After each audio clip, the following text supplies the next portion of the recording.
Alright guys, we're doing a fight plan for Gabriel Flores Jr. against Josec Ruiz. Okay? So, we're gonna first have my partner here, Dustin. You guys remember Dustin from a couple of my videos. He's gonna play Josec Ruiz. I'm gonna play Gabriel Flores, okay? So both guys are right-handed. Ruiz likes to have a high guard, but he leans forward a lot. So he's a slow puncher. He likes to throw 1-2s coming in, throw a jab, but he pauses when he shoots that. So what Flores should do is keep working his jab, and then the moment Josec comes in, he should catch him with that hook. Yes, he has his hands up, but he won't. He already leans forward. He'll catch him with that uppercut, catch him in between the shots before he throws that right hand, because there's a small pause in between. When he jabs, he pauses for a split second and then shoots that right hand. So catch him in between. So when you see that jab, you should catch him with the hook, uppercut, catch him in there, and then finish off with one more hook and pivot out. Force him, because Ruiz does not use his feet very well. And then the other thing is, like I said, there was a small pause, so Flores should go back once again using his jab.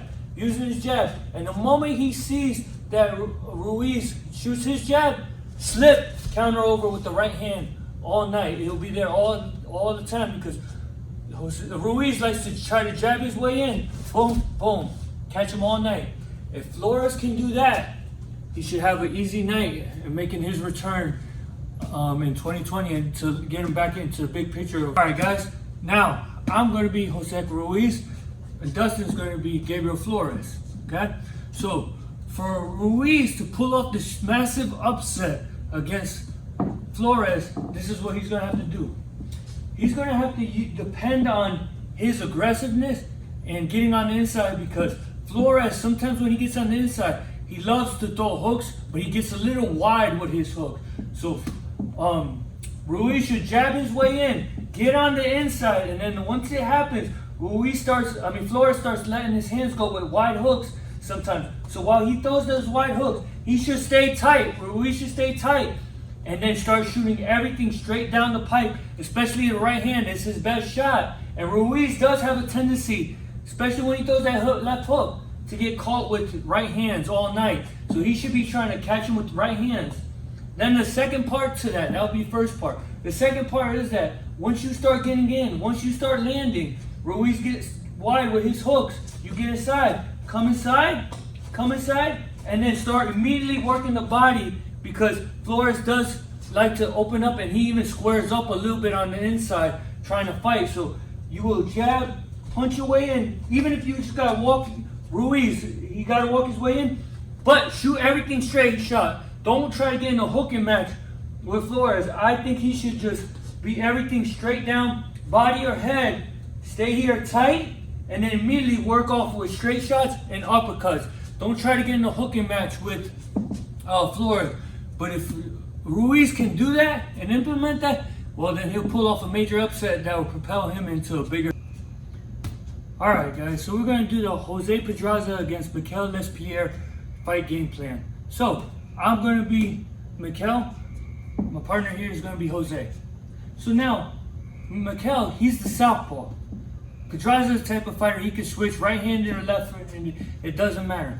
Now, Mikkel game plan, he should be moving around, because I've noticed when Pedraza becomes the aggressor, he will just be the aggressor all night, but he'll rarely throw. And then if he throws, he'll throw a jab, and then he'll sometimes shoot a right hand to the body, but that's it. That's all he'll do. So, I would say for Mikkel is let Pedraza be the aggressor. When he throws that right hand to the body, I've noticed Pedraza will drop that right hand just a little bit, okay? So he should catch that and counter with his own right hook and pivot out and frustrate and keep him turning where he can shoot off and fire right away. So that should be one of the game plans. Like, let Pedraza try to shoot that right hand to the body. Catch, right hook, and pivot out. Even fire off something after you get that. But let Pedraza do all the work. Let him come after you. Another thing I've noticed, especially when Pedraza's in that right-handed stance, is sometimes he'll jab, especially when he's keeping distance. He'll stay right there. He'll jab and lean straight back forward. So I would say he got in trouble in his last fight for this. So let him jab, roll back with it, and follow him with that left hand because he pulls straight back. So anytime he jabs, roll, catch him pulling straight back with that jab. So here, boom, and then if he wants to add, he can flurry, come back and turn, keep that turn. But if Mikkel can implement these game plans, he can set himself into the big stage with a big win over Jose Pedraza. Now, I'm going to be Jose Pedraza. My partner, he's going to be Mikkel. Now, I've noticed with Mikkel, he likes to have a high guard, but he does a small lean to his left, like this. So I think Pedraza, it doesn't matter which stance, but if you're in the right-hand stance, when he's in the right-hand stance, I think he should be jabbing to his left, shooting that straight right hand because he's already leaning to his left.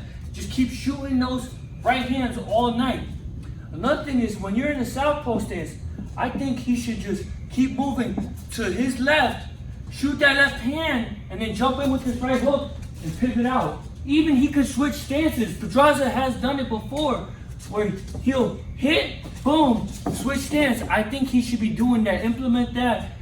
So you're here in southpaw, shoot, hook, pivot, and catch him right back by switching your stance. I think this will confuse Michael and keep him off balance all night long. Another thing I've noticed, one thing I've noticed about Mikkel, guys, is when he doesn't get, he's not much action and the guy's moving, he'll sometimes jump in with the straight left hand. And when he does that, he'll square himself up just to close the distance. I think Pedraza should take advantage of this. When Mikkel does that, block, and then immediately, don't try to sit there and throw a hard shot. Flurry, throw a flurry, and then hook and pivot out.